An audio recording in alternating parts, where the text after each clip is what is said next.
Ann's ਸਹਿਜ ਸੁਭਾਏ। ਦਰਸ਼ਨ ਪਰਸਿਐ ਗੁਰੂ ਕੈ ਜਨਮ ਮਰਨ ਦੁਖ ਜਾਏ। ਹੋਵੈ ਸਿਫਤ ਖਸਮ ਦੀ ਨੂਰ ਅਰਸੋਂ ਕੁਰਸੋਂ ਝਟੀਐ। ਤੁਧ ਡਿਠੇ ਸੱਚੇ ਪਾਤਸ਼ਾਹ ਮਲ ਜਨਮ ਜਨਮ ਦੀ ਕਟੀਐ। ਤੁਧ ਡਿਠੇ ਸੱਚੇ ਪਾਤਸ਼ਾਹ ਮਲ ਜਨਮ ਜਨਮ ਦੀ ਕਟੀਐ। ਸਤਨਾਮ ਸ੍ਰੀ ਵਾਹਿਗੁਰੂ ਸਾਹਿਬ ਜੀਓ। ਸ਼ਲੋਕ ਮਹਲਾ ਤੀਜਾ। ਤਿਗ ਤਿਨਾਂ ਦਾ ਜੀਵਿਆ ਜੋ ਹਰ ਸੁਖ ਪਰ ਹਰ ਤਿਆਗ ਦੇ। ਦੁਖ ਹਉਮੈ ਪਾਪ ਕਮਾਏ। ਮਨਮੁਖ ਅਗਿਆਨੀ ਮਾਇਆ ਮੋਹ ਵਿਆਪੈ। ਤਿਨ ਬੋਝ ਨਾ ਕਾਈ ਪਾਏ। ਹਲਤ ਪਲਤ ਹੋਏ ਸੁਖ ਨਾ ਪਾਵੈ। ਅੰਤ ਗਏ ਪਛਤਾਏ। ਗੁਰ ਪ੍ਰਸਾਦੀ ਕੋ ਨਾਮ ਧਿਆਏ। ਤਿਸ ਹਉਮੈ ਵਿੱਚੋਂ ਜਾਏ। ਨਾਨਕ ਜਿਸ ਪੂਰਬ ਹੋਵੇ ਲਿਖਿਆ। ਸੋ ਗੁਰ ਚਰਣੀ ਆਏ ਪਾਏ।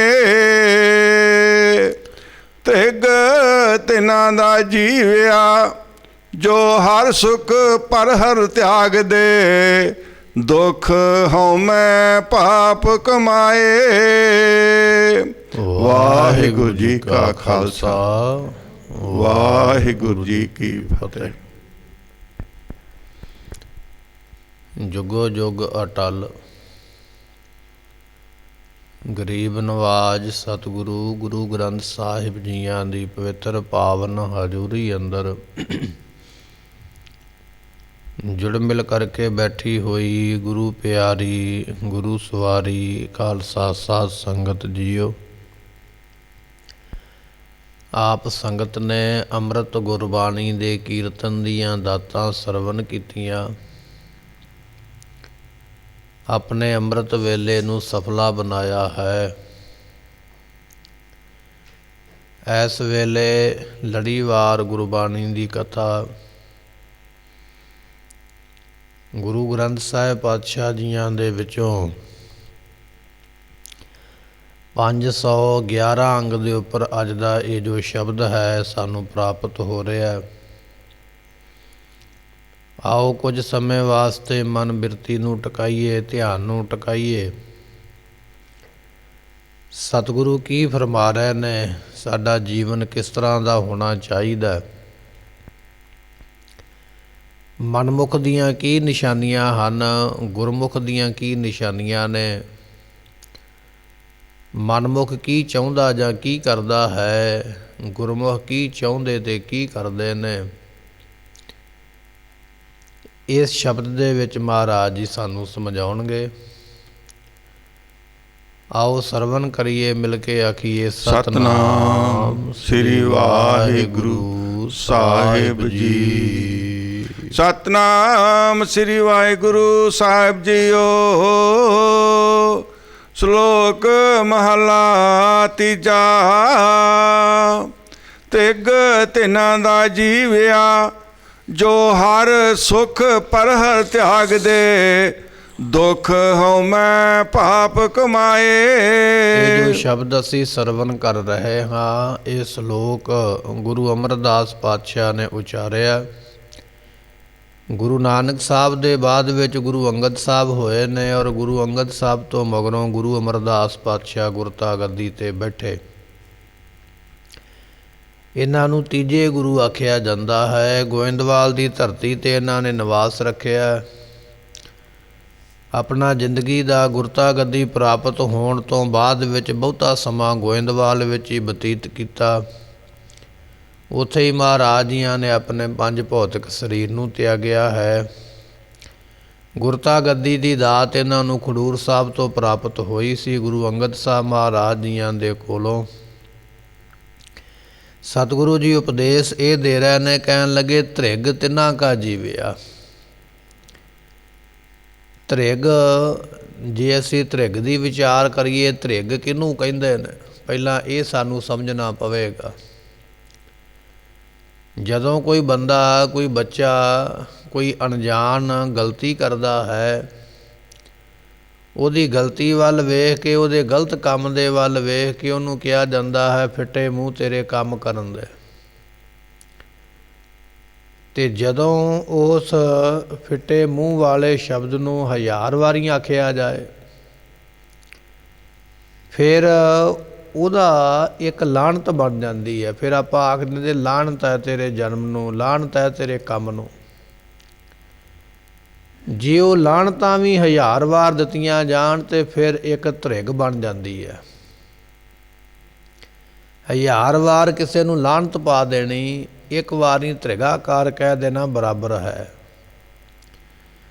ਸਤਿਗੁਰੂ ਜੀ ਇੱਥੇ ਲਾਹਨਤ ਤੋਂ ਉੱਪਰ ਦਾ ਬਚਨ ਕਹਿ ਰਹੇ ਨੇ ਧ੍ਰਿਗ। ਮਹਾਰਾਜ ਕਹਿੰਦੇ ਧ੍ਰਿਗ ਤਿਨਾ ਕਾ ਜੀਵਿਆ, ਉਹਨਾਂ ਦੇ ਜਿਉ ਨੂੰ 1000 ਵਾਰ ਲਾਹਨਤ ਹੈ, ਉਹਦੇ ਜਿਉ ਨੂੰ ਧ੍ਰਿਗਾਕਾਰ ਹੈ। ਮਹਾਰਾਜ ਇੰਨਾ ਸਖਤ ਬਚਨ ਕਿਹਦੇ ਵਾਸਤੇ ਕਰਦੇ ਪਏ ਹੋ? ਕਿਹਦੇ ਜਨਮ ਨੂੰ ਤੁਸੀਂ ਧ੍ਰਿਗਾਕਾਰ ਕਹਿ ਰਹੇ ਹੋ, 1000 ਵਾਰ ਕਹਿ ਰਹੇ ਹੋ? ਕਿਹਦੇ ਜਨਮ ਨੂੰ ਲਾਹਨਤ ਪਾ ਰਹੇ ਹੋ? ਮਹਾਰਾਜ ਸਤਿਗੁਰੂ ਪਾਤਸ਼ਾਹ ਜੀ ਕਹਿਣ ਲੱਗੇ ਭਾਈ ਜੋ ਹਰ ਸੁਖ ਪਰ ਹਰ ਤਿਆਗ ਦੇ। ਜੋ ਹਰੀ ਹੈ ਨਾ ਪਰਮਾਤਮਾ, ਸੁੱਖਾਂ ਨੂੰ ਦੇਣ ਵਾਲਾ, ਜਿਨ੍ਹਾਂ ਨੇ ਉਸ ਨੂੰ ਛੱਡ ਦਿੱਤਾ, ਜਿਹੜੇ ਪਰਮੇਸ਼ਰ ਨੂੰ ਛੱਡ ਕੇ ਬੈਠੇ ਨੇ, ਇਹ ਲਾਹਨਤ ਉਹਨਾਂ ਦੇ ਵਾਸਤੇ ਹੈ। ਹਰੀ ਪਰਮਾਤਮਾ ਸੀ ਸਾਰੇ ਸੁੱਖਾਂ ਨੂੰ ਦੇਣ ਵਾਲਾ। ਤੇਰੇ ਜ਼ਿੰਦਗੀ ਦੇ ਸੁੱਖ, ਤੇਰੇ ਪਰਿਵਾਰ ਦੇ ਸੁੱਖ ਜਿਸ ਨੇ ਦੇਣੇ ਨੇ, ਜੋ ਦੇ ਰਿਹਾ ਹੈ, ਜਿਨ੍ਹਾਂ ਨੇ ਐਸੇ ਪਰਮਾਤਮਾ ਨੂੰ ਛੱਡ ਦਿੱਤਾ ਹੈ। ਕੋਈ ਮੜੀਆਂ ਮਸਾਣਾਂ 'ਤੇ ਤੁਰਿਆ ਫਿਰਦਾ ਹੈ, ਕੋਈ ਰੁੱਖਾਂ ਦੇ ਕੋਲ ਚਲਿਆ ਗਿਆ, ਕੋਈ ਜਾਨਵਰਾਂ ਦੀ ਪੂਜਾ ਕਰਦਾ ਪਿਆ। ਇੱਥੋਂ ਤੱਕ ਇਹ ਮਨਮੁਖ ਲੋਕ ਜਿਹੜੇ ਨੇ ਆਪਣੇ ਵਰਗੇ ਦੂਜੇ ਸਰੀਰਾਂ ਦੀ ਪੂਜਾ ਕਰਦੇ।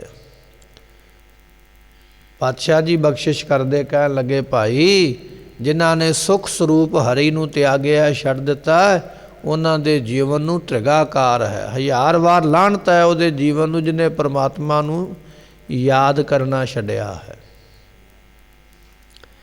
ਐ ਮਨੁੱਖ ਤੂੰ ਤੇ ਛੱਡ ਦਿੱਤਾ ਉਹਨੂੰ ਯਾਦ ਕਰਨਾ, ਪਰ ਉਹ ਨਹੀਂ ਤੈਨੂੰ ਛੱਡਦਾ ਪਿਆ, ਉਹ ਤੈਨੂੰ ਯਾਦ ਕਰਦਾ ਪਿਆ ਹੈ। ਅਤੇ ਜਿਸ ਪਰਮਾਤਮਾ ਨੇ ਇੰਨੀਆਂ ਵਸਤੂਆਂ ਦਿੱਤੀਆਂ, ਪਹਿਲਾਂ ਤੈਨੂੰ ਜਨਮ ਦਿੱਤਾ, ਫਿਰ ਤੈਨੂੰ ਮਾਂ ਬਾਪ ਦਿੱਤੇ, ਮਾਂ ਦੇ ਰੂਪ ਦੇ ਵਿੱਚ ਪਾਲਿਆ, ਬਾਪ ਦੇ ਰੂਪ ਦੇ ਵਿੱਚ ਪਾਲਿਆ, ਫਿਰ ਤੈਨੂੰ ਰਹਿਣ ਵਾਸਤੇ ਘਰ ਵੀ ਮਿਲਿਆ, ਤੇਰੇ ਖਾਣ ਵਾਸਤੇ ਭੋਜਨ ਦਾ ਪ੍ਰਬੰਧ ਵੀ ਕਰਦਾ ਪਿਆ, ਤੈਨੂੰ ਦੋਸਤ ਮਿੱਤਰ ਵੀ ਦੇ ਦਿੱਤੇ, ਤੈਨੂੰ ਦੁਨੀਆ ਦੀਆਂ ਸਾਰੀਆਂ ਸੁੱਖ ਸਹੂਲਤਾਂ ਜਿਹਨੇ ਦਿੱਤੀਆਂ, ਤੂੰ ਇੱਕ ਵਾਰੀ ਵੀ ਉਹਨੂੰ ਯਾਦ ਨਹੀਂ ਕੀਤਾ। ਜੇ ਯਾਦ ਕੀਤਾ ਤੇ ਉਹਦੇ ਬਣਾਏ ਬੰਦਿਆਂ ਨੂੰ ਯਾਦ ਕੀਤਾ, ਪਰ ਜਿਹਨੇ ਦੁਨੀਆ ਬਣਾਈ ਹੈ ਉਹਨੂੰ ਯਾਦ ਨਹੀਂ ਕੀਤਾ। 10ਵੇਂ ਪਾਤਸ਼ਾਹ ਮਹਾਰਾਜ ਜੀਆਂ ਨੇ ਲਿਖਿਆ, ਕਹਿਣ ਲੱਗੇ ਜਿਨ ਜਿਨ ਤਨਕ ਸਿੱਧ ਕੋ ਪਾਇਓ, ਤਿਨ ਤਿਨ ਆਪਣਾ ਰਾਹ ਚਲਾਇਓ। ਪਰਮਾਤਮਾ ਦੇ ਕੋਲੋਂ ਥੋੜ੍ਹੀ ਬਹੁਤੀ ਸਿੱਧੀ ਜਿਨ੍ਹਾਂ ਨੂੰ ਪ੍ਰਾਪਤ ਹੋਈ, ਥੋੜ੍ਹੀ ਬਹੁਤੀ ਸ਼ਕਤੀ ਜਿਨ੍ਹਾਂ ਨੂੰ ਪ੍ਰਾਪਤ ਹੋਈ, ਉਹਨਾਂ ਨੇ ਦੁਨੀਆ 'ਤੇ ਆ ਕੇ ਆਖਿਆ ਅਸੀਂ ਅਵਤਾਰ ਹਾਂ, ਅਸੀਂ ਪੈਗੰਬਰ ਹਾਂ, ਅਸੀਂ ਵੱਡੇ ਵੱਡੇ ਸਿੱਧ ਹਾਂ। ਅਤੇ ਮਨੁੱਖ ਨੇ ਕੀ ਕੀਤਾ? ਭੁੱਲ ਗਿਆ ਜਿਸ ਸਿੱਧ ਨੂੰ ਜਿਹਨੇ ਪੈਦਾ ਕੀਤਾ ਉਸੇ ਨੇ ਹੀ ਮੈਨੂੰ ਪੈਦਾ ਕੀਤਾ ਹੈ, ਜਿਸ ਪੈਗੰਬਰ ਨੂੰ ਜਿਹਨੇ ਪੈਦਾ ਕੀਤਾ ਮੈਨੂੰ ਵੀ ਤਾਂ ਉਹਨੇ ਹੀ ਪੈਦਾ ਕੀਤਾ ਹੈ। ਮੈਂ ਉਹਦੀ ਪੂਜਾ ਕਰਾਂ, ਮੈਂ ਉਹਦਾ ਨਾਮ ਜਪਾਂ ਜਿਹਨੇ ਸ੍ਰਿਸ਼ਟੀ ਪੈਦਾ ਕੀਤੀ, ਜਿਹਨੇ ਪੈਗੰਬਰ ਪੈਦਾ ਕੀਤੇ। ਪਰ ਮਨੁੱਖ ਨੇ ਕੀ ਕੀਤਾ? ਪੈਗੰਬਰਾਂ ਦੇ ਮਗਰ ਲੱਗ ਗਿਆ। ਇਹ ਮੇਰਾ ਪੈਗੰਬਰ ਹੈ, ਇਹ ਮੇਰਾ ਭਗਵਾਨ ਹੈ, ਇਹ ਮੇਰਾ ਦੇਵਤਾ ਹੈ। ਜਿਹਨੇ ਬਣਾਇਆ ਸੀ ਉਹਨੂੰ ਫਿਰ ਵੀ ਨਹੀਂ ਯਾਦ ਕੀਤਾ। ਜਿਨ ਜਿਨ ਤਨਕ ਸਿੱਧ ਕੋ ਪਾਇਓ, ਜਿਨ੍ਹਾਂ ਜਿਨ੍ਹਾਂ ਨੇ ਥੋੜ੍ਹੀ ਥੋੜ੍ਹੀ ਕਰਾਮਾਤ ਰੱਬ ਕੋਲੋਂ ਲੈ ਲਈ, ਥੋੜ੍ਹੀ ਬਹੁਤੀ ਸ਼ਕਤੀ ਆ ਗਈ, ਉਹਨਾਂ ਨੇ ਆਪਣੀ ਪੂਜਾ ਸ਼ੁਰੂ ਕਰਾਈ ਅਤੇ ਲੋਕਾਂ ਨੇ ਵੀ ਉਹਨਾਂ ਦੀ ਪੂਜਾ ਕੀਤੀ ਹੈ। ਤੇ ਸਤਿਗੁਰੂ ਪਾਤਸ਼ਾਹ ਕਹਿਣ ਲੱਗੇ ਤ੍ਰਿਗ ਤਿਨਾ ਕਾ ਜੀਵਿਆ, ਭਾਈ ਉਹਨਾਂ ਦੇ ਜੀਵਨ ਨੂੰ ਹੈ ਤ੍ਰਿਗਾਕਾਰ, ਲਾਹਣਤ ਹੈ। ਕਿਉਂ? ਜੋ ਪਰਹਰ, ਜੋ ਸੁਖ ਪਰਹਰ ਤਿਆਗ ਦੇ, ਜਿਹੜਾ ਸੁਖ ਸਰੂਪ ਪਰਮਾਤਮਾ ਸੀ, ਲੋਕਾਂ ਨੇ ਉਹਦਾ ਨਾਮ ਜਪਣਾ ਹੀ ਛੱਡ ਦਿੱਤਾ। ਸਾਨੂੰ ਗੁਰੂ ਨਾਨਕ ਸਾਹਿਬ ਜੀਆਂ ਨੇ ਨਾਮ ਬਖਸ਼ਿਸ਼ ਕੀਤਾ ਵਾਹਿਗੁਰੂ ਮੰਤਰ, ਤੇ ਵਾਹਿਗੁਰੂ ਮੰਤਰ ਦੇ ਵਿੱਚ ਕਿਸੇ ਪੈਗੰਬਰ ਦਾ ਉਹਨਾਂ ਨੇ ਨਾਮ ਨਹੀਂ ਲਿਆ, ਕਿਸੇ ਸਿੱਧ ਦਾ ਉਹਨਾਂ ਨੇ ਨਾਮ ਨਹੀਂ ਵਰਤਿਆ। ਸਾਨੂੰ ਸਿੱਧਾ ਪਰਮੇਸ਼ਰ ਦਾ ਨਾਮ ਦਿੱਤਾ, ਜਿਹਨੇ ਤੈਨੂੰ ਪੈਦਾ ਕੀਤਾ, ਉਸ ਪਰਮੇਸ਼ਰ ਦਾ ਨਾਮ ਵਾਹਿਗੁਰੂ ਹੈ। ਤੂੰ ਉਹਦਾ ਨਾਮ ਜਪ, ਨਾ ਕਿ ਸਾਡਾ ਜਪ। ਆਪਣਾ ਨਾਮ ਨਹੀਂ ਜਪਾਇਆ ਵੀ ਤੂੰ ਮੇਰਾ ਨਾਮ ਜਪ, ਨਹੀਂ, ਤੂੰ ਜਪਣਾ ਤੇ ਉਹਦਾ ਜਪ ਜਿਹਨੇ ਮੈਨੂੰ ਵੀ ਪੈਦਾ ਕੀਤਾ। ਤੂੰ ਉਹਦਾ ਨਾਮ ਜਪ ਜਿਹਨੇ ਤੈਨੂੰ ਵੀ ਪੈਦਾ ਕੀਤਾ ਹੈ। ਇਹ ਹੈ ਵਾਹਿਗੁਰੂ ਮੰਤਰ ਦੀ ਕਮਾਈ। ਤੇ ਵਾਹਿਗੁਰੂ ਮੰਤਰ ਤੋਂ ਬਿਨਾਂ ਹੋਰ ਜਿਹੜੇ ਮੰਤਰ ਨੇ, ਅਵਤਾਰਾਂ ਨੇ, ਪੈਗੰਬਰਾਂ ਨੇ ਆਪਣੇ ਨਾਮ ਦੇ ਉੱਪਰ ਹੀ ਦਿੱਤੇ ਨੇ। ਭਾਵੇਂ ਕਿਸੇ ਪੈਗੰਬਰ ਦੀ ਗੱਲ ਕਰ ਲਓ, ਭਾਵੇਂ ਕਿਸੇ ਅਵਤਾਰ ਦੀ ਗੱਲ ਕਰ ਲਓ, ਜਦੋਂ ਉਹ ਨਾਮ ਜਪਣਗੇ, ਉਹ ਨਾਮ ਉਹਨਾਂ ਦੇ ਆਪਣੇ ਪੈਗੰਬਰ ਦਾ ਹੈ। ਕੋਈ ਰਾਮ ਕਹਿੰਦਾ ਹੈ, ਕੋਈ ਹਰੇ ਕ੍ਰਿਸ਼ਨ ਕਹਿੰਦਾ ਹੈ, ਕੋਈ ਸਿਆਵਰ ਰਾਮ ਕਹਿੰਦਾ। ਉਹਨਾਂ ਪੈਗੰਬਰਾਂ ਨੇ ਨਾਮ ਜਪਾਇਆ, ਅਵਤਾਰਾਂ ਨੇ ਆਪਣਾ ਨਾਮ ਜਪਾਇਆ। ਪਰ ਗੁਰੂ ਨਾਨਕ ਸਾਹਿਬ ਮਹਾਰਾਜ ਜੀ ਨੇ ਆਖਿਆ ਨਹੀਂ, ਅਸੀਂ ਆਪਣਾ ਨਾਮ ਨਹੀਂ ਜਪਾਉਣੇ ਆਏ, ਅਸੀਂ ਨਾਮ ਜਪਾਵਾਂਗੇ ਉਸ ਦਾ ਜਿਹਨੇ ਦੁਨੀਆ ਬਣਾਈ ਹੈ, ਜਿਹਨੇ ਸਾਨੂੰ ਤੇ ਤੁਹਾਨੂੰ ਪੈਦਾ ਕੀਤਾ ਹੈ। ਤੇ ਪਾਤਸ਼ਾਹ ਜੀਆਂ ਨੇ ਫਿਰ ਸਾਨੂੰ ਵਾਹਿਗੁਰੂ ਮੰਤਰ ਬਖਸ਼ਿਆ। ਨਾਮ ਕੀ ਹੈ? ਵਾਹਿਗੁਰੂ ਮੰਤਰ। ਸਤਿਗੁਰਾਂ ਨੇ ਸਾਨੂੰ ਮੂਲ ਮੰਤਰ ਬਖਸ਼ਿਸ਼ ਕੀਤਾ ਹੈ। ਮੂਲ ਮੰਤਰ ਦੇ ਵਿੱਚ ਵੀ ਆਪਦਾ ਨਾਮ ਨਹੀਂ, ਮੂਲ ਮੰਤਰ ਦੇ ਵਿੱਚ ਵੀ ਨਿਰੰਕਾਰ ਦੇ ਗੁਣ ਵਰਣਨ ਕੀਤੇ। ਪ੍ਰਮਾਤਮਾ ਇਹੋ ਜਿਹਾ ਹੈ, ਉਹ ਨਿਰਭਉ ਹੈ, ਉਹ ਨਿਰਵੈਰ ਹੈ। ਤੇ ਜਦੋਂ ਤੂੰ ਉਹਦੀ ਬੰਦਗੀ ਕਰੇਂਗਾ ਬੰਦਿਆ, ਤੂੰ ਵੀ ਉਹਦੇ ਵਰਗਾ ਨਿਰਭਉ ਤੇ ਨਿਰਵੈਰ ਬਣ ਜਾਏਗਾ। ਪਰ ਉਹਦੇ ਵਰਗਾ ਬਣਨ ਵਾਸਤੇ ਤੈਨੂੰ ਭਗਤੀ ਕਰਨੀ ਪਵੇਗੀ, ਤੈਨੂੰ ਜੀਵਨ ਸਾਧਨਾ ਪਵੇਗਾ, ਤੈਨੂੰ ਕਮਾਈ ਕਰਨੀ ਪਵੇਗੀ, ਤਾਂ ਜਾ ਕੇ ਗੱਲ ਬਣੇਗੀ। ਸਤਿਗੁਰੂ ਪਾਤਸ਼ਾਹ ਕਹਿਣ ਲੱਗੇ ਤ੍ਰਿਗ ਤਿਨਾ ਕਾ ਜੀਵਿਆ, ਉਹਨਾਂ ਦੇ ਜਿਉ ਨੂੰ ਤ੍ਰਿਗਾਕਾਰ ਲਾਹਣਤ ਹੈ। ਜੋ ਹਰ ਸੁਖ ਪਰ ਹਰ ਤਿਆਗ ਦੇ, ਜਿਨ੍ਹਾਂ ਨੇ ਹਰੀ ਸੁਖ ਸਰੂਪ ਪਰਮਾਤਮਾ ਨੂੰ ਛੱਡ ਦਿੱਤਾ ਹੈ। ਤੇ ਪਾਤਸ਼ਾਹ ਕਹਿਣ ਲੱਗੇ ਦੁੱਖ ਹਉਮੈ ਪਾਪ ਕਮਾਏ। ਹਉਮੈ ਵਿੱਚ ਲੱਗ ਕੇ, ਹੰਗਤਾ ਮਮਤਾ ਵਿੱਚ ਲੱਗ ਕੇ, ਕਦੇ ਮੋਹ ਵਿੱਚ ਪੈ ਗਿਆ, ਕੋਈ ਕਰਮ ਹੀ ਇਹੋ ਜਿਹਾ ਕੀਤਾ, ਉਹ ਕਰਮ ਪਾਪ ਕਰਮ ਸੀ। ਪਰ ਮੋਹ ਨੇ ਆਖਿਆ ਕੋਈ ਗੱਲ ਨਹੀਂ ਕਰ, ਤੂੰ ਆਪਣਿਆਂ ਦੀ ਸੁੱਖ ਮੰਗਣੀ ਹੈ। ਕੀਤਾ ਪਾਪ, ਪਰ ਕੀਤਾ ਕਾਹਦੇ ਵਾਸਤੇ? ਮੋਹ ਵਿੱਚ ਪੈ ਕੇ। ਮੇਰਾ ਪੋਤਰਾ ਬਿਮਾਰ ਹੈ, ਮੇਰਾ ਪੁੱਤਰ ਬਿਮਾਰ ਹੈ, ਇਹਨੂੰ ਠੀਕ ਕਰਨਾ। ਕਿਸੇ ਨੇ ਦੱਸਿਆ ਵੀ ਇਹਦੇ ਉੱਪਰੋਂ ਤੂੰ ਪਾਣੀ ਵਾਰ, ਕੋਈ ਹੋਰ ਚੀਜ਼ ਮਠਿਆਈ ਵਾਰ, ਤੇ ਜਾ ਕੇ ਫਲਾਣੀ ਥਾਂ ਤੇ ਰੱਖ ਦੇ, ਦੂਜੇ ਨੂੰ ਖਵਾ ਦੇ। ਆਪਣਾ ਰੋਗ ਕੱਟਣ ਵਾਸਤੇ, ਦੁੱਖ ਕੱਟਣ ਵਾਸਤੇ ਆਪਣੀ ਬਿਮਾਰੀ ਦੂਜੇ ਨੂੰ ਦੇਣੀ ਚਾਹੁੰਦਾ ਹੈ, ਆਪਣੀ ਮੁਸੀਬਤ ਦੂਜੇ ਦੇ ਗਲ ਪਾਉਣੀ ਚਾਹੁੰਦਾ ਹੈ। ਤੇ ਆਪਾਂ ਵੇਖਦੇ ਹਾਂ ਨਾ, ਰਾਹਾਂ ਦੇ ਵਿੱਚ ਕਿੰਨੇ ਟੂਣੇ ਹੋਏ ਹੁੰਦੇ, ਕਿੰਨੇ ਚੁਰਾਹਿਆਂ ਵਿੱਚ ਕਈ ਕੁਝ ਰੱਖਿਆ ਹੁੰਦਾ। ਉਹਦਾ ਕਾਰਨ ਕੀ ਹੈ? ਮੇਰੇ ਪਰਿਵਾਰ ਨੂੰ ਮੈਨੂੰ ਸੁੱਖ ਮਿਲੇ, ਔਰ ਮੇਰੀ ਬਿਪਤਾ ਬਲਾ ਜਿਹੜੀ ਹੈ ਦੂਜੇ ਨੂੰ ਮਿਲ ਜਾਵੇ। ਕੋਈ ਰਾਹੀ ਜਾਂਦਾ ਹੋਵੇ ਤੇ ਇਹ ਉਹਦੇ ਮਗਰ ਚੀਜ਼ਾਂ ਲੱਗ ਜਾਣ। ਤੇ ਮੋਹ ਹੀ ਹੈ ਨਾ, ਆਪਣੇ ਮੋਹ ਵਾਸਤੇ ਕਰਮ ਕਰਦਾ ਹੈ, ਦੂਜੇ ਨੂੰ ਦੁੱਖ ਦਿੰਦਾ। ਤੇ ਫਿਰ ਕੀ ਹੈ? ਪਾਪ ਹੀ ਹੈ ਨਾ, ਜਿਹੜਾ ਦੂਜੇ ਵਾਸਤੇ ਮਾੜਾ ਸੋਚਦਾ ਪਿਆ। ਪਾਤਸ਼ਾਹ ਬਖਸ਼ਿਸ਼ ਕਰਦੇ ਕਹਿਣ ਲੱਗੇ ਦੁੱਖ ਹਉਮੈ ਪਾਪ ਕਮਾਏ। ਹਉਮੈ ਦੇ ਵਿੱਚ ਪੈ ਕੇ, ਹੰਗਤਾ ਮਮਤਾ ਦੇ ਵਿੱਚ ਪੈ ਕੇ, ਕਦੇ ਹੰਕਾਰੀ ਬਣ ਕੇ ਪਾਪ ਕਰਦਾ। ਮੈਨੂੰ ਦੁਨੀਆ ਦੀ ਕੋਈ ਪਰਵਾਹ ਨਹੀਂ ਹੈ, ਕੋਈ ਮੇਰਾ ਵਾਲ ਨਹੀਂ ਵਿੰਗਾ ਕਰ ਸਕਦਾ, ਮੈਂ ਜਿਹਨੂੰ ਮਰਜ਼ੀ ਲੁੱਟ ਲਵਾਂ, ਮੈਂ ਜਿਹਨੂੰ ਮਰਜ਼ੀ ਉਜਾੜ ਦੇਵਾਂ, ਮੈਂ ਜਿਹਦੇ ਨਾਲ ਜੋ ਮਰਜ਼ੀ ਮਾੜੇ ਤੋਂ ਮਾੜਾ ਕਰਮ ਕਰ ਦੇਵਾਂ, ਮੇਰਾ ਕੁਝ ਨਹੀਂ ਕੋਈ ਵਿਗਾੜੇਗਾ, ਮੇਰੀ ਸਰਕਾਰ ਤੱਕ ਪਹੁੰਚ ਹੈ। ਇੰਨੇ MP ਜਾਣਦੇ ਨੇ, ਇੰਨੇ ਮੈਨੂੰ MLA ਜਾਣਦੇ ਨੇ, ਇੰਨੀਆਂ ਮੈਨੂੰ ਸਰਕਾਰਾਂ ਜਾਣਦੀਆਂ ਨੇ, ਇੰਨੇ ਮੈਨੂੰ ਅਫਸਰ ਜਾਣਦੇ ਨੇ। ਹੰਕਾਰ ਹੀ ਇੰਨਾ ਵੀ ਮੇਰਾ ਕੋਈ ਕੁਝ ਵਿਗਾੜ ਹੀ ਨਹੀਂ ਸਕਦਾ, ਮੈਂ ਜੋ ਮਰਜ਼ੀ ਕਰਾਂ। ਤੇ ਬੰਦਾ ਪਾਪ ਕਰਮ ਦੋ ਤਰੀਕੇ ਨਾਲ ਕਰਦਾ, ਜਾਂ ਤੇ ਹੰਕਾਰ ਵਿੱਚ ਆ ਕੇ ਕਰਦਾ ਵੀ ਮੇਰਾ ਕਿਹੜਾ ਕਿਸੇ ਨੇ ਕੁਝ ਵਿਗਾੜਨਾ ਹੈ, ਮੈਂ ਜੋ ਮਰਜ਼ੀ ਕਰਾਂ, ਤੇ ਜਾਂ ਫਿਰ ਪਾਪ ਕਰਮ ਕਰਦਾ ਬੰਦਾ ਪਰਿਵਾਰ ਦੇ ਮੋਹ ਵਿੱਚ ਪੈ ਕੇ ਵੀ ਮੈਨੂੰ ਮੇਰੇ ਪਰਿਵਾਰ ਦਾ ਸੁੱਖ ਚਾਹੀਦਾ, ਦੁਨੀਆ ਨੂੰ ਭਾਵੇਂ ਜੋ ਮਰਜ਼ੀ ਹੋ ਜਾਵੇ। ਦੁਨੀਆ ਨੂੰ ਦੁੱਖ ਦੇਣਾ ਪਵੇ ਤੇ ਕੋਈ ਗੱਲ ਨਹੀਂ ਹੈ, ਪਰ ਮੈਨੂੰ ਸੁੱਖ ਮਿਲਣਾ ਚਾਹੀਦਾ। ਆਪਣੇ ਸੁੱਖ ਵਾਸਤੇ ਟੂਣਾ ਵੀ ਕਰਦਾ, ਧਾਗਾ ਵੀ ਕਰਦਾ, ਕਈ ਤਰ੍ਹਾਂ ਦੇ ਮਾੜੇ ਤੇ ਚੰਗੇ ਕਰਮ ਕਰਦਾ, ਕਈਆਂ ਨੂੰ ਦੁੱਖ ਦਿੰਦਾ ਹੈ। ਪਰ ਪਾਤਸ਼ਾਹ ਕਹਿਣ ਲੱਗੇ ਹੰਗਤਾ ਤੇ ਮਮਤਾ ਦੋਵਾਂ ਨੇ ਇੱਥੇ ਰਹਿ ਜਾਣਾ, ਮੋਹ ਨੇ ਵੀ ਅਤੇ ਹੰਕਾਰ ਨੇ ਵੀ। ਪਰ ਇਹ ਮੋਹ ਤੇ ਹੰਕਾਰ ਵਿੱਚ ਕੀਤਾ ਹੋਇਆ ਕਰਮ ਜਿਹੜਾ ਉਹ ਪਾਪ ਹੈ, ਤੇ ਪਾਪ ਦੀ ਕਮਾਈ ਕਰਕੇ ਚੱਲਿਆ ਦੁਨੀਆ ਤੋਂ। ਫਿਰ ਆਖਦਾ ਮੈਨੂੰ ਪਰਲੋਕ ਵਿੱਚ ਸੁੱਖ ਮਿਲੇ, ਤੇ ਮਿਲੇਗਾ ਕਿਵੇਂ? ਦੋ ਤਰ੍ਹਾਂ ਦੇ ਕਰਮ ਕੀਤੇ, ਇੱਕ ਤੇ ਹੰਕਾਰ ਦੇ ਵਿੱਚ ਵੀ ਮੇਰਾ ਕੋਈ ਕੁਝ ਵਿਗਾੜ ਨਹੀਂ ਸਕਦਾ, ਉਹ ਵੀ ਪਾਪ ਕੀਤਾ, ਦੁਨੀਆ ਨੂੰ ਦੁੱਖ ਦਿੱਤਾ। ਦੂਜਾ ਕਰਮ ਕੀਤਾ ਪਰਿਵਾਰ ਦੇ ਮੋਹ ਦੇ ਵਿੱਚ ਪੈ ਕੇ ਮੇਰਾ ਪਰਿਵਾਰ ਸੁਖੀ ਹੋ ਜਾਵੇ, ਦੁਨੀਆ ਦੁਖੀ ਹੋ ਜਾਵੇ। ਤੇ ਉਹ ਕੀਤਾ ਹੋਇਆ ਕਰਮ ਤੈਨੂੰ ਸੁੱਖ ਕਿਵੇਂ ਦੇਗਾ? ਉਹ ਪਾਪ ਕਰਮ ਬਣ ਗਿਆ ਜਿਹਦਾ ਲੇਖਾ ਤੈਨੂੰ ਦੇਣਾ ਪਵੇਗਾ। ਇਹ ਮਹਾਰਾਜ ਦੇ ਬਚਨ ਨੇ ਗੁਰੂ ਅਮਰਦਾਸ ਪਾਤਸ਼ਾਹ ਜੀਆਂ ਦੇ। ਸਾਡੀ ਜ਼ਿੰਦਗੀ ਵਿੱਚ ਇਹ ਕੁਝ ਹੁੰਦਾ ਹੈ, ਅਸੀਂ ਆਪਣੇ ਅੰਦਰ ਝਾਤ ਮਾਰੀਏ ਕਿ ਇਸ ਤਰ੍ਹਾਂ ਅਸੀਂ ਨਹੀਂ ਕਰਦੇ।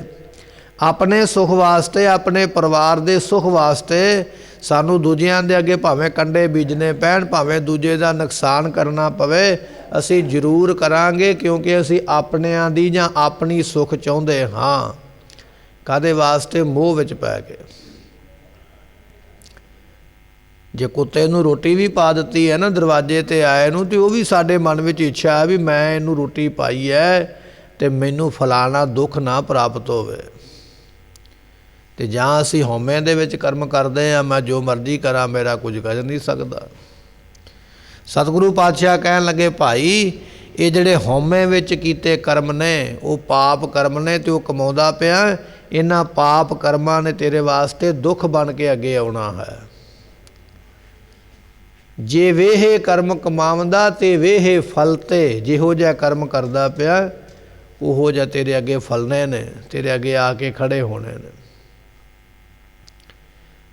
ਤੇ ਪਰ ਮਨੁੱਖ ਦੇ ਅੱਗੇ ਜਦੋਂ ਕਰਮ ਖੜਾ ਹੁੰਦਾ ਨਾ, ਉਦੋਂ ਮਨੁੱਖ ਭੁੱਲ ਜਾਂਦਾ ਵੀ ਮੈਂ ਮੋਹ ਦੇ ਵਿੱਚ ਕਿਹਦਾ ਨੁਕਸਾਨ ਕੀਤਾ, ਮੈਂ ਹੰਕਾਰ ਵਿੱਚ ਕਿਹਦਾ ਨੁਕਸਾਨ ਕਰਕੇ ਬਦਦੁਆਵਾਂ ਲਈਆਂ, ਉਦੋਂ ਭੁੱਲਿਆ ਹੁੰਦਾ। ਪਰ ਜਦੋਂ ਆਪਣੇ 'ਤੇ ਵਿਪਤਾ ਪੈਂਦੀ ਫਿਰ ਰੋਂਦਾ ਹੈ, ਮੈਂ ਤੇ ਕੀਤਾ ਹੀ ਕੁਝ ਨਹੀਂ, ਪਰ ਮੈਨੂੰ ਇਹ ਕਿਉਂ ਹੋਇਆ ਹੈ। ਸਤਿਗੁਰੂ ਪਾਤਸ਼ਾਹ ਕਹਿਣ ਲੱਗੇ ਪਾਪ ਕਰਮ ਦਾ ਫਲ ਜਿਹੜਾ ਹੈ ਉਹ ਦੁੱਖ ਰੂਪ ਪ੍ਰਾਪਤ ਹੁੰਦਾ ਹੈ। ਮਨਮੁਖ ਅਗਿਆਨੀ ਮਾਇਆ ਮੋਹ ਵਿਆਪੈ, ਤਿਨ ਬੂਝ ਨਾ ਕਾਈ ਪਾਏ। ਜਿਹੜੇ ਮਨਮੁਖ ਬੰਦੇ ਨੇ, ਮਨਮੁਖ ਬੰਦੇ ਦੀ ਨਿਸ਼ਾਨੀ ਕੀ ਹੈ? ਉਹਦਾ ਸਰੀਰ ਸਾਡੇ ਵਰਗਾ ਹੀ ਹੋਵੇਗਾ, ਉਹਦਾ ਲੀੜਾ ਕੱਪੜਾ ਗਲ ਵਿੱਚ ਪਾਇਆ ਸਾਡੇ ਵਰਗਾ ਹੀ ਹੈ, ਉਹ ਰੋਟੀ ਪਾਣੀ ਸਾਡੇ ਵਾਂਗ ਹੀ ਖਾਂਦਾ ਹੋਵੇਗਾ, ਉਹ ਬਹਿੰਦਾ ਉੱਠਦਾ ਵੀ ਸਾਡੇ ਵਰਗਾ ਹੀ ਹੋਵੇਗਾ। ਕੋਈ ਵੱਖਰੀ ਸਰੀਰ 'ਤੇ ਨਿਸ਼ਾਨੀ ਨਹੀਂ ਹੈ ਵੀ ਇਹ ਮਨਮੁਖ ਹੈ। ਮਨਮੁਖ ਤੋਂ ਭਾਵ ਹੈ ਉਹਨੇ ਆਪਣੇ ਮਨ ਨੂੰ ਮੁਖੀ ਬਣਾ ਕੇ ਚੱਲਿਆ। ਮੇਰਾ ਮਨ ਇਹ ਗੱਲ ਕਹਿੰਦਾ ਹੈ ਤੇ ਮੈਂ ਇਹ ਕੰਮ ਕਰਾਂਗਾ, ਪਰ ਇੱਥੇ ਇਹ ਗੱਲ ਭੁੱਲ ਗਿਆ ਵੀ ਇੱਥੇ ਗੁਰੂ ਕੀ ਕਹਿੰਦਾ ਹੈ। ਨਹੀਂ, ਗੁਰੂ ਜੋ ਕਹਿੰਦਾ ਜੇ ਮੈਂ ਉਹ ਕਰਾਂਗਾ ਮੇਰਾ ਮਨ ਖੁਸ਼ ਨਹੀਂ ਹੋਵੇਗਾ।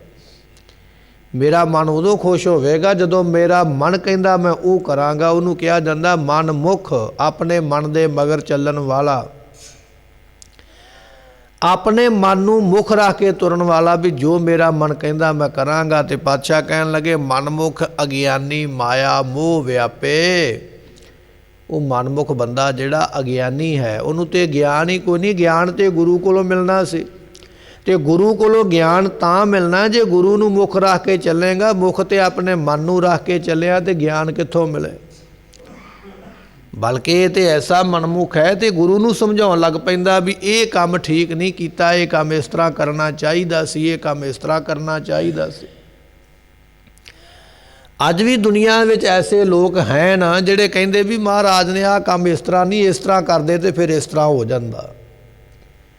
ਭਾਵ ਇਹ ਹੈ ਵੀ ਮੇਰਾ ਮਨ ਜਿਹੜਾ ਹੈ ਉਹ ਬੜਾ ਹੀ ਸਿਆਣਾ ਹੈ, ਮੇਰੀ ਸੋਚ ਬੜੀ ਚੰਗੀ ਹੈ, ਪਰ ਗੁਰੂ ਨੂੰ ਉਹ ਸੋਚ ਨਹੀਂ ਸੀ ਜਿਹੜੀ ਮੇਰੇ ਕੋਲ ਹੈ। ਪਾਤਸ਼ਾਹ ਕਹਿਣ ਲੱਗੇ ਮਨਮੁਖ ਬੰਦਿਆ, ਤੂੰ ਗਿਆਨ ਪ੍ਰਾਪਤ ਨਹੀਂ ਕੀਤਾ। ਗਿਆਨ ਗੁਰੂ ਕੋਲੋਂ ਮਿਲਣਾ, ਪਰ ਤੂੰ ਤੇ ਗੁਰੂ ਤੋਂ ਆਪਣੇ ਆਪ ਨੂੰ ਸਿਆਣਾ ਸਮਝੀ ਬੈਠਾ ਵੀ ਮੈਂ ਸਿਆਣਾ। ਇਸ ਕਰਕੇ ਤੂੰ ਅਗਿਆਨੀ ਹੈ, ਤੇਰੇ ਕੋਲ ਗਿਆਨ ਕੋਈ ਨਹੀਂ, ਸਮਝ ਕੋਈ ਨਹੀਂ ਹੈ। ਤੇ ਪਾਤਸ਼ਾਹ ਜੀ ਬਖਸ਼ਿਸ਼ ਕਰਦੇ, ਮਾਇਆ ਮੋਹ ਵਿਆਪੇ। ਮਾਇਆ ਦੇ ਮੋਹ ਦੇ ਵਿੱਚ ਇਹੋ ਜਿਹੇ ਬੰਦੇ ਡੁੱਬੇ ਹੁੰਦੇ, ਸਿਰ ਤੱਕ ਡੁੱਬੇ ਹੁੰਦੇ। ਗੁਰੂ ਨੂੰ ਮੱਤ ਦੇਣ ਵਾਲੇ, ਗੁਰੂ ਨੂੰ ਸਿੱਖਿਆ ਦੇਣ ਵਾਲੇ, ਆਪਣੇ ਆਪ ਨੂੰ ਸਿਆਣਾ ਸਮਝਣ ਵਾਲੇ, ਦੁਨੀਆ ਵਿੱਚ ਆਪਣਾ ਗਿਆਨ ਵੰਡਣ ਵਾਲੇ, ਅਸਲ ਵਿੱਚ ਆਪ ਮੋਹ ਦੇ ਵਿੱਚ, ਮਾਇਆ ਵਿੱਚ ਫਸੇ ਹੋਏ ਨੇ, ਡੁੱਬੇ ਹੋਏ ਨੇ। ਤੇ ਪਾਤਸ਼ਾਹ ਜੀ ਬਖਸ਼ਿਸ਼ ਕਰਦੇ, ਤਿਨ ਬੂਝ ਨਾ ਕਾਈ ਪਾਏ। ਉਹਨਾਂ ਨੂੰ ਤੇ ਆਪ ਨੂੰ ਸਮਝ ਨਹੀਂ ਹੈ ਚੰਗੇ ਮਾੜੇ ਦੀ। ਦੁਨੀਆ ਨੂੰ ਗਿਆਨ ਵੰਡਣ ਵਾਲੇ ਨੂੰ ਆਪ ਨੂੰ ਸਮਝ ਨਹੀਂ ਹੈ ਵੀ ਚੰਗਾ ਕਰਮ ਕੀ ਮੈਂ ਕਰਦਾ ਪਿਆ ਤੇ ਮਾੜਾ ਕੀ ਕਰਦਾ ਪਿਆ। ਉਹ ਇਹ ਗੱਲ ਜਾਣਦਾ ਵੀ ਮੈਂ ਜੋ ਕਰਦਾ ਪਿਆ ਬਸ ਇਹੋ ਹੀ ਠੀਕ ਹੈ, ਜੋ ਦੁਨੀਆ ਕਰਦੀ ਪਈ ਉਹ ਗਲਤ ਹੈ। ਪਰ ਇੱਥੇ ਉਹ ਭੁੱਲ ਗਿਆ, ਹੋ ਸਕਦਾ ਦੂਜਾ ਗੁਰਮੁਖ ਤੇਰੇ ਨਾਲ ਕੋਈ ਚੰਗਾ ਹੀ ਕਰਮ ਕਰਦਾ ਪਿਆ ਹੋਵੇ, ਪਰ ਇੱਥੇ ਨਹੀਂ ਜਾਣਦਾ ਹੈ। ਮਨਮੁਖ ਬੂਝ ਨਾ ਪਾਏ। ਮਨਮੁਖ ਬੰਦੇ ਜਿਹੜੇ ਨੇ ਮਾਇਆ ਦੇ ਮੋਹ ਦੇ ਵਿੱਚ ਲੱਗੇ ਹੋਏ, ਉਹਨਾਂ ਨੂੰ ਚੰਗੇ ਮਾੜੇ ਦੀ ਸੋਝੀ ਨਹੀਂ ਰਹਿ ਗਈ ਵੀ ਕੀ ਕਰਨਾ ਤੇ ਕੀ ਨਹੀਂ ਕਰਨਾ ਹੈ।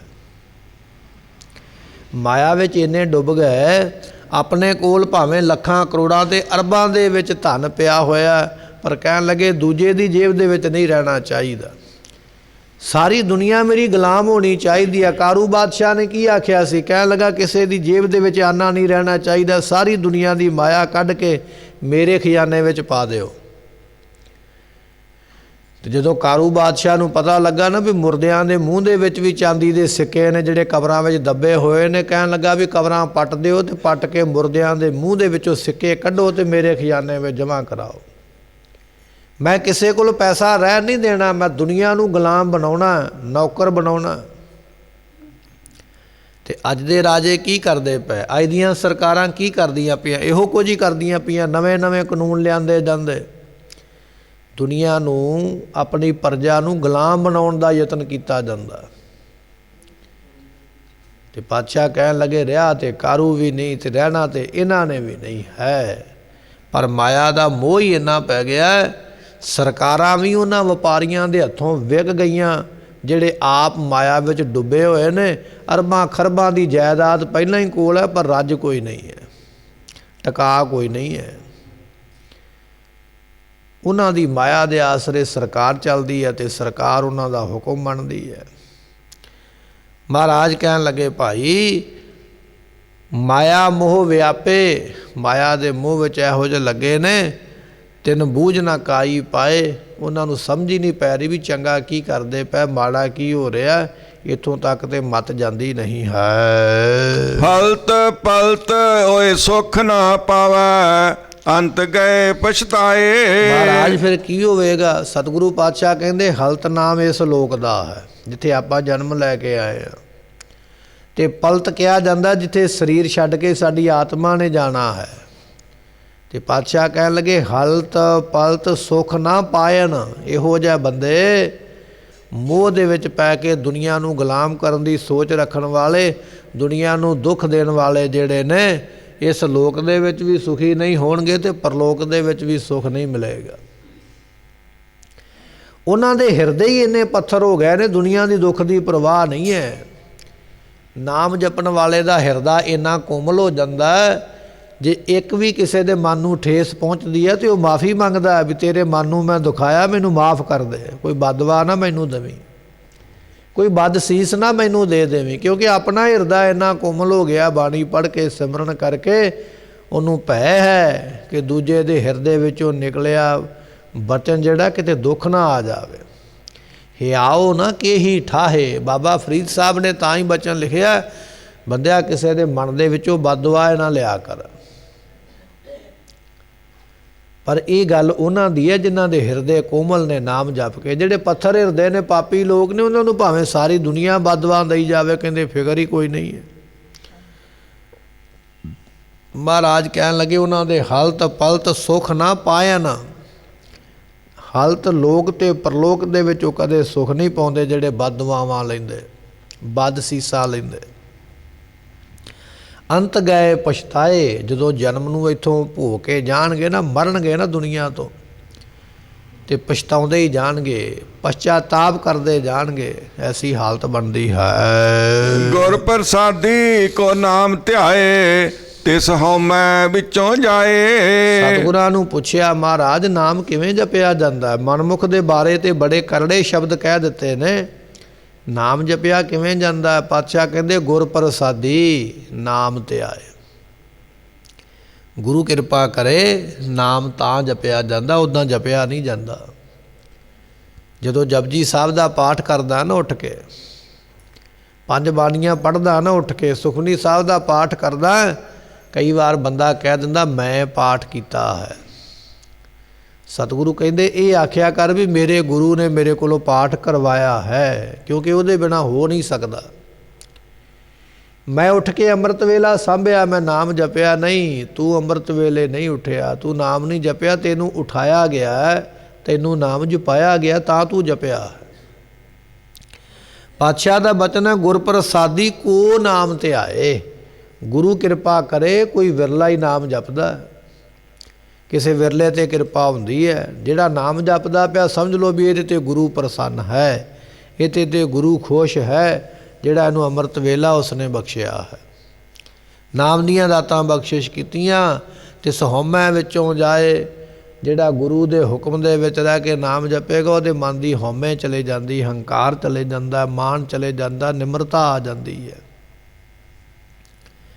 ਉਹ ਐਸੇ ਨੀਵੇਂ ਹੋ ਜਾਂਦੇ, ਸਭ ਕੁਝ ਹੁੰਦਿਆਂ ਹੋਇਆਂ ਵੀ ਤਾਣ ਹੁੰਦੇ ਹੋਏ ਨਤਾਣਾ, ਐਸੀ ਅਵਸਥਾ ਬਣ ਜਾਂਦੀ ਹੈ। ਬਲ ਕੋਲ ਹੈ ਪਰ ਨਿਮਰਤਾ ਵੀ ਹੈ। ਆਪਾਂ ਸਾਖੀ ਪੜ੍ਹਦੇ ਹਾਂ ਨਾ, ਮੀਆਂ ਦੌਲਾ ਨਾਮ ਦਾ ਫਕੀਰ ਇੱਕ ਗੁਰੂ ਕੇ ਸਿੱਖ ਦੇ ਪੈਰਾਂ ਦਾ ਜੋੜਾ ਟੁੱਟਾ ਵੇਖ ਕੇ ਮਨ ਵਿੱਚ ਆ ਗਿਆ ਵੀ ਸਿੱਖ ਤੇ ਆਇਆ ਗੁਰੂ ਦਾ, ਹਾਲਤ ਬੜੀ ਗਰੀਬ ਹੈ, ਟੁੱਟੀ ਜੁੱਤੀ ਪਾਈ ਹੈ, ਮਿੱਟੀ ਪੈਂਦੀ ਲੱਤਾਂ ਨੂੰ ਉੱਡ ਉੱਡ ਕੇ। ਤੇ ਫਕੀਰ ਦੇ ਮਨ ਵਿੱਚ ਸੋਚ ਆਈ ਵੀ ਜੁੱਤੀ ਮੈਂ ਨਾ ਨਵੀਂ ਲੈ ਦਿੰਦਾ ਹਾਂ, ਨਵੀਂ ਜੁੱਤੀ ਪਾਏਗਾ, ਚਲੋ ਮੇਰੀ ਸੇਵਾ ਹੋ ਜਾਏਗੀ, ਇਹਦਾ ਵੀ ਕੰਮ ਬਣ ਜਾਏਗਾ। ਹੁਣ ਸਿੱਖ ਦੇ ਕੋਲ ਬੜੀ ਤਾਕਤ ਹੈ, ਨਾਮ ਜਪਣ ਵਾਲਾ ਸਿੱਖ ਹੈ। ਸਿੱਖ ਨੇ ਜਾਣ ਲਿਆ ਵੀ ਇਹਨੇ ਮਨ ਵਿੱਚ ਜੁੱਤੀ ਬਾਰੇ ਸੋਚਿਆ ਹੈ, ਚਲੋ ਜੁੱਤੀ ਤੇ ਮੈਂ ਜਿਹੋ ਜੀ ਪਾਈ ਠੀਕ ਹੈ। ਇਹਨੇ ਮੇਰੇ ਗੁਰੂ ਬਾਰੇ ਸੋਚਿਆ ਵੀ ਗੁਰੂ ਨੇ ਨਵੀਂ ਜੁੱਤੀ ਕਿਉਂ ਨਹੀਂ ਲੈ ਕੇ ਦਿੱਤੀ। ਪਰ ਇਹਨੂੰ ਕੀ ਪਤਾ ਭਲਿਆ ਤੂੰ ਤੇ ਜੁੱਤੀ ਤੇ ਹੀ ਅੜਿਆ ਹੋਇਆ, ਮੇਰੇ ਗੁਰੂ ਨੇ ਮੈਨੂੰ ਕੀ ਦਿੱਤਾ ਹੈ। ਹੁਣ ਵਿਖਾਉਣਾ ਪਏਗਾ। ਤੁਰੇ ਤੁਰੇ ਜਾਂਦਿਆਂ ਨੇ ਗੁਰੂ ਕੇ ਸਿੱਖ ਨੇ ਉਹ ਜਿਹੜੀ ਧਰਤੀ ਸੀ ਨਾ ਜਿੱਥੇ ਤੁਰਿਆ ਜਾ ਰਿਹਾ ਸੀ, ਧਰਤੀ ਸੋਨੇ ਦੀ ਤੇ ਰੋੜੇ ਜਿਹੜੇ ਸਨ ਹੀਰੇ ਮੋਤੀ ਕਰ ਦਿੱਤੇ। ਤੇ ਜਦੋਂ ਫਕੀਰ ਦੀ ਨਿਗਾਹ ਪਈ ਨਾ ਧਰਤੀ ਤੇ ਵੀ ਸੋਨੇ ਦੀ ਚਮਕਦੀ ਪਈ ਹੈ ਤੇ ਰੋੜ ਜਿਹੜੇ ਹੀਰੇ ਮੋਤੀਆਂ ਵਾਂਗੂ ਲਿਸ਼ਕਦੇ ਪਏ, ਤੇ ਫਕੀਰ ਵੀ ਜਾਣ ਗਿਆ ਵੀ ਇਹ ਕਰਾਮਾਤ ਸਿੱਖ ਦੀ ਹੈ। ਭੱਜ ਕੇ ਚਰਨ ਫੜੇ, ਕਹਿਣ ਲੱਗਾ ਸਿੱਖਾ ਏਡੀ ਵੱਡੀ ਦਾਤ, ਇੰਨੀ ਸਮਰੱਥਾ ਵੀ ਧਰਤੀ ਸੋਨੇ ਦੀ ਕਰ ਸਕਦਾ, ਰੋੜਾਂ ਨੂੰ ਹੀਰੇ ਬਣਾ ਸਕਦਾ, ਜੁੱਤੀ ਟੁੱਟੀ ਪਾਈ ਹੈ। ਤੇ ਸਿੱਖ ਨੇ ਆਖਿਆ ਫਕੀਰ ਜੀ ਮੇਰੇ ਗੁਰੂ ਦਾ ਹੁਕਮ ਹੈ, ਗਰੀਬੀ ਗਦਾ ਹਮਾਰੀ। ਸਭ ਕੁਝ ਹੁੰਦਿਆਂ ਹੋਇਆਂ ਨਿਮਰਤਾ ਦੇ ਵਿੱਚ ਰਹਿਣਾ, ਕਦੇ ਉਛਾਲੇ ਵਿੱਚ ਨਹੀਂ ਆਉਣਾ। ਹੈ ਤੇ ਸਾਰਾ ਕੁਝ ਹੀ, ਪਰ ਮੈਂ ਵਿਖਾਉਣਾ ਨਹੀਂ ਚਾਹੁੰਦਾ। ਇਹ ਮੇਰੇ ਗੁਰੂ ਦੀਆਂ ਦਾਤਾਂ ਨੇ। ਅਣਹੁੰਦੇ ਆਪ ਗਨਾਏ। ਪਾਤਸ਼ਾਹ ਕਹਿਣ ਲੱਗੇ ਮਾਨ ਹੁੰਦੇ ਹੋਏ ਨਿਮਾਣਾ, ਤਾਣ ਹੁੰਦੇ ਹੋਏ ਨਤਾਣਾ। ਅਣਹੁੰਦੇ ਆਪ ਗਨਾਏ ਕੋ ਐਸਾ ਭਗਤ ਸਦਾਏ। ਬਾਣੀ ਦਾ ਬਚਨ ਹੈ। ਭਗਤ ਉਹ ਹੈ ਕੋਲ ਹੈ ਸਾਰਾ ਕੁਝ ਪਰ ਨਿਮਰਤਾ ਹੈ। ਦੁਨੀਆ ਉਲਟੀ ਚੱਲਦੀ ਹੈ, ਦੁਨੀਆ ਦਾ ਪਾਸਾ ਉਲਟਾ ਹੈ, ਗੁਰਮੁਖਾਂ ਦਾ ਪਾਸਾ ਉਲਟਾ ਹੈ। ਦੁਨੀਆ ਦੇ ਕੋਲ ਮਾੜੀ ਜੀ ਤਾਕਤ ਆ ਜਾਵੇ ਉਹ ਵਿਖਾਉਂਦਾ ਹੈ ਮੇਰੀ ਇੰਨੇ ਬੰਦਿਆਂ ਨਾਲ ਬਣਦੀ ਹੈ, ਇੰਨੇ ਅਫਸਰਾਂ ਨਾਲ ਬਣਦੀ ਹੈ, ਇੰਨੇ ਲੀਡਰਾਂ ਨਾਲ ਬਣਦੀ ਹੈ। ਦੁਨੀਆ ਦੇ ਲੋਕਾਂ ਕੋਲ ਚੰਗੀ ਗੱਡੀ ਚੰਗਾ ਕੱਪੜਾ ਆ ਜਾਵੇ, ਦੁਨੀਆ ਵਿਖਾਉਂਦੀ ਹੈ ਮੇਰੇ ਕੋਲ ਆਹ ਕੁਝ ਹੈ, ਮੈਂ ਇੰਨੀ ਪਹੁੰਚ ਰੱਖਦਾ ਹਾਂ। ਵੱਡੀਆਂ ਵੱਡੀਆਂ ਪਾਰਟੀਆਂ ਕੀਤੀਆਂ ਜਾਂਦੀਆਂ, ਵੱਡੇ ਵੱਡੇ ਬੰਦੇ ਬੁਲਾਏ ਜਾਂਦੇ, ਵਿਖਾਇਆ ਜਾਂਦਾ ਮੀਡੀਆ ਦੇ ਵਿੱਚ ਵੀ ਮੇਰੀ ਇੰਨੀ ਪਹੁੰਚ ਹੈ। ਇਹ ਸੰਸਾਰੀ ਲੋਕਾਂ ਦੀ ਸੋਚ ਹੈ, ਗੁਰਮੁਖਾਂ ਦੀ ਉਲਟੀ ਹੈ। ਸਭ ਕੁਝ ਕੋਲ ਹੁੰਦਿਆਂ ਹੋਇਆਂ ਮੈਂ ਨਹੀਂ ਕਿਛ ਹਉ ਨਹੀਂ, ਕਿਛ ਆਹੇ ਨਾ ਮੋਰਾ, ਔਸਰ ਲੱਦਾ ਰਾਖ ਲਿਓ ਸਦਨਾ ਜਾਣ ਤੋਰਾ। ਗੁਰਮੁਖਾਂ ਦੀ ਅਵਸਥਾ ਇਹ ਹੈ, ਹੁੰਦਾ ਸਾਰਾ ਕੁਝ ਹੀ ਕੋਲ ਹੈ, ਹੁਣ ਨਜੀ ਖੁਦਾਏ ਦਾ ਭੇਦ ਨਾ ਕਿਸੈ ਦੇਣ। ਰੱਬ ਦੇ ਕੋਲ ਹੁੰਦਿਆਂ ਹੋਇਆਂ ਵੀ ਕਦੇ ਆਪਣਾ ਆਪ ਨਹੀਂ ਜਨਾਉਂਦੇ ਵੀ ਮੇਰੇ ਕੋਲ ਇੰਨੀ ਪਹੁੰਚ ਹੈ। ਸਤਿਗੁਰੂ ਬਖਸ਼ਿਸ਼ ਕਰਦੇ ਕਹਿਣ ਲੱਗੇ, ਗੁਰਮੁਖ ਨਾਮ ਤੇ ਆਉਂਦੇ ਨੇ, ਉਹਨਾਂ ਦੇ ਹਿਰਦੇ ਵਿੱਚੋਂ ਹਉਮੈ ਚਲੇ ਜਾਂਦੀ ਹੈ, ਮਾਨ ਚਲੇ ਜਾਂਦਾ, ਹੰਕਾਰ ਚਲੇ ਜਾਂਦਾ, ਨਿਮਰਤਾ ਵਾਲੇ ਬਣ ਜਾਂਦੇ ਹਨ। ਨਾਨਕ ਜਿਸ ਪੁਰਬ ਹੋਵੇ ਲਿਖਿਆ, ਸੋ ਗੁਰ ਚਰਣੀ ਆਏ ਪਾਏ। ਮਹਾਰਾਜ ਫਿਰ ਜੇ ਗੁਰੂ ਦੀ ਕਿਰਪਾ ਨਾਲ ਨਾਮ ਜਪਣਾ, ਫਿਰ ਸਾਰੀ ਦੁਨੀਆ ਗੁਰੂ ਦੀ ਕਿਰਪਾ ਲੈਂਦੀ ਕਿਉਂ ਨਹੀਂ ਹੈ? ਇੱਕ ਸਵਾਲ ਹੈ ਨਾ ਵੀ ਗੁਰੂ ਦੀ ਕਿਰਪਾ ਸਾਰਿਆਂ ਨੂੰ ਕਿਉਂ ਨਹੀਂ ਮਿਲੀ ਹੈ? ਜੇ ਨਾਮ ਗੁਰੂ ਕਿਰਪਾ ਨਾਲ ਜਪਿਆ ਜਾਣਾ, ਸਾਰੀ ਦੁਨੀਆ ਗੁਰੂ ਕਿਰਪਾ ਲੈ ਲਵੇ। ਮਹਾਰਾਜ ਕਹਿਣ ਲੱਗੇ, ਨਹੀਂ ਭਾਈ, ਨਾਨਕ ਜਿਸ ਪੂਰਬ ਹੋਵੇ ਲਿਖਿਆ, ਜਿਹਦੇ ਮੱਥੇ ਤੇ ਰੱਬ ਨੇ ਲੇਖ ਲਿਖ ਕੇ ਦੁਨੀਆ ਤੇ ਭੇਜਿਆ, ਇਹ ਬੰਦਾ ਗੁਰੂ ਵਾਲਾ ਬਣੇਗਾ। ਕਰਮਾਂ ਤੋਂ ਬਿਨਾਂ ਨਹੀਂ ਬਣਿਆ ਜਾਣਾ। ਗੁਰਬਾਣੀ ਸਾਡੇ ਨਾਲ ਗੱਲਾਂ ਕਰਦੀ ਹੈ, ਗੁਰਬਾਣੀ ਸਾਡੇ ਸਵਾਲਾਂ ਦਾ ਜਵਾਬ ਦਿੰਦੀ ਹੈ। ਸਾਡੇ ਮਨ ਵਿੱਚ ਇਹ ਸਵਾਲ ਪੈਦਾ ਹੋਵੇਗਾ, ਨਾਮ ਸਾਰੇ ਕਿਉਂ ਨਹੀਂ ਜਪ ਸਕਦੇ? ਮਹਾਰਾਜ ਕਹਿੰਦੇ ਤਾਂ ਨਹੀਂ ਜਪ ਸਕਦੇ, ਮੱਥੇ ਤੇ ਲੇਖ ਕੋਈ ਨਹੀਂ ਲਿਖਿਆ, ਫਿਰ ਜਪੇਗਾ ਕਿਵੇਂ? ਤੇ ਫਿਰ ਅਸੀਂ ਸੰਗਤ ਵਿੱਚ ਕਿਉਂ ਆਏ ਹਾਂ? ਸੰਗਤ ਵਿੱਚ ਲੇਖ ਲਿਖਾਉਣ ਵਾਸਤੇ ਆਏ ਹਾਂ। ਸੰਗਤ ਵਿੱਚ ਲੇਖ ਲਿਖਿਆ ਜਾਂਦਾ ਹੈ, ਕਿਉਂਕਿ ਸੰਗਤ ਵਿੱਚ ਪਰਮੇਸ਼ਰ ਵਸਦਾ ਹੈ। ਵਿੱਚ ਸੰਗਤ ਹਰ ਪ੍ਰਭ ਵਸੈ ਜੀਓ। ਜਦੋਂ ਅਸੀਂ ਮੱਥਾ ਟੇਕਦੇ ਹਾਂ ਗੁਰੂ ਨੂੰ, ਆਪਣਾ ਮੱਥਾ ਥੱਲੇ ਲਾਉਂਦੇ ਹਾਂ, ਸਤਿਗੁਰੂ ਜੀ ਮਾੜਾ ਲੇਖ ਕੱਟ ਵੀ ਦਿੰਦੇ ਨੇ, ਚੰਗਾ ਲੇਖ ਲਿਖ ਵੀ ਦਿੰਦੇ ਨੇ। ਜਦੋਂ ਅਸੀਂ ਅਰਦਾਸ ਕਰਾਂਗੇ ਨਾ ਵੀ ਮਹਾਰਾਜ ਨਾਮ ਦੀ ਖੈਰ ਪਾਓ, ਨਾਮ ਦੀ ਦਾਤ ਦਿਓ, ਬਾਣੀ ਪੜ੍ਹਨ ਦਾ ਬਲ ਬਖਸ਼ੋ, ਇਹ ਅਰਦਾਸ ਕਰਾਂਗੇ, ਇਹ ਮੰਗ ਮੰਗਾਂਗੇ, ਫਿਰ ਆਪਣਾ ਸਿਰ ਥੱਲੇ ਲਾਵਾਂਗੇ, ਸਤਿਗੁਰੂ ਕਰਮ ਲਿਖ ਵੀ ਦਿੰਦੇ ਨੇ, ਇੱਥੇ ਵੀ ਲਿਖਦੇ ਪਏ। ਤਾਂ ਅਸੀਂ ਸੰਗਤ ਵਿੱਚ ਆਉਣੇ ਆ, ਤਾਂ ਇੱਥੇ ਬੈਠਦੇ ਆ, ਤਾਂ ਮੱਥਾ ਟੇਕਦੇ ਆ, ਲੇਖ ਲਿਖਾਉਣ ਵਾਸਤੇ। ਪਰ ਬਹੁਤਾ ਅਸੀਂ ਲੇਖ ਦੁਨੀਆ ਦੇ ਪਦਾਰਥ ਦਾ ਲਿਖਾਉਂਦੇ ਆ। ਮਹਾਰਾਜ ਮੇਰੇ ਕੋਲ ਆਹ ਨਹੀਂ ਹੈ ਤੇ ਮੈਨੂੰ ਆਹ ਦੇ ਦਿਓ, ਮੇਰੇ ਕੋਲ ਆਹ ਨਹੀਂ ਹੈ ਤੇ ਮੈਨੂੰ ਆਹ ਦੇ ਦਿਓ। ਅਸੀਂ ਇਹ ਲੇਖ ਲਿਖਾਉਂਦੇ ਹਾਂ ਆ ਕੇ। ਨਾਮ ਦੀ ਲੇਖ ਤੇ ਕੋਈ ਵਿਰਲਾ ਹੀ ਲਿਖਾਉਂਦਾ।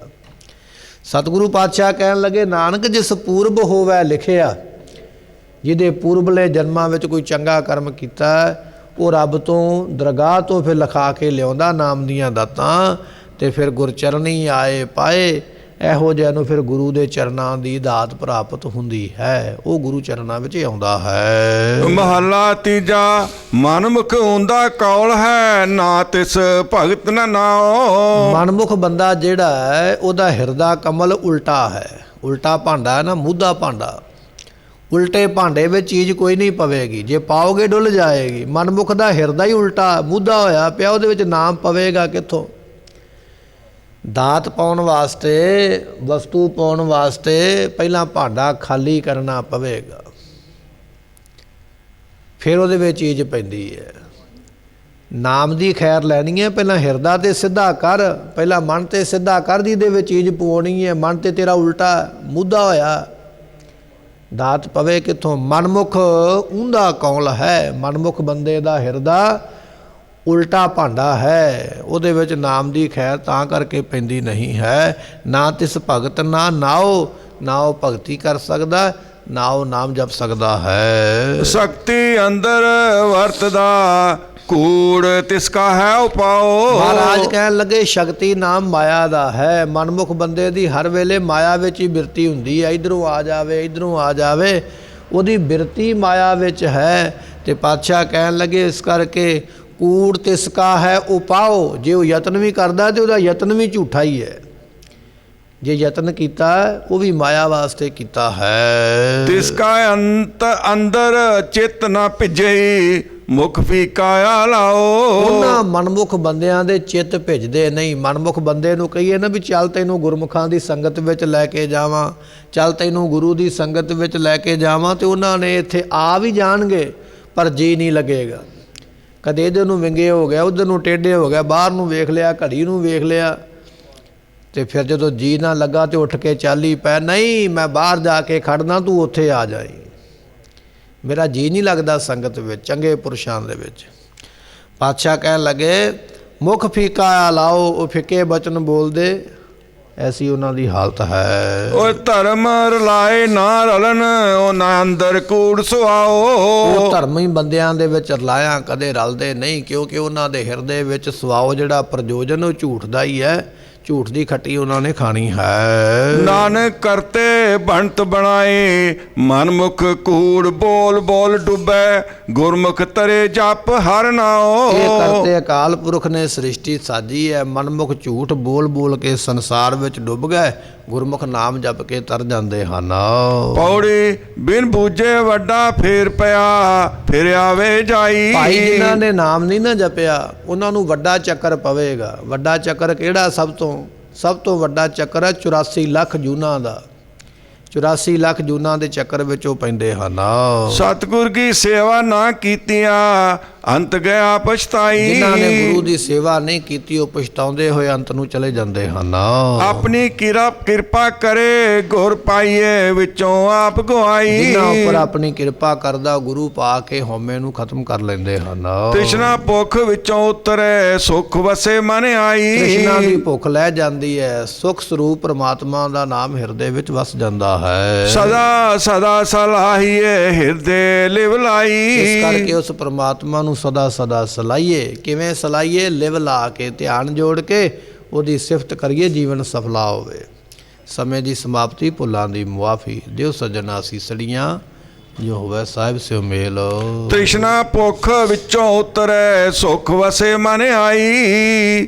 ਸਦਾ ਸਦਾ ਸਲਾਹੀਏ, ਹਿਰਦੇ ਲਿਵ ਲਾਈ। ਵਾਹਿਗੁਰੂ ਜੀ ਕਾ ਖਾਲਸਾ, ਵਾਹਿਗੁਰੂ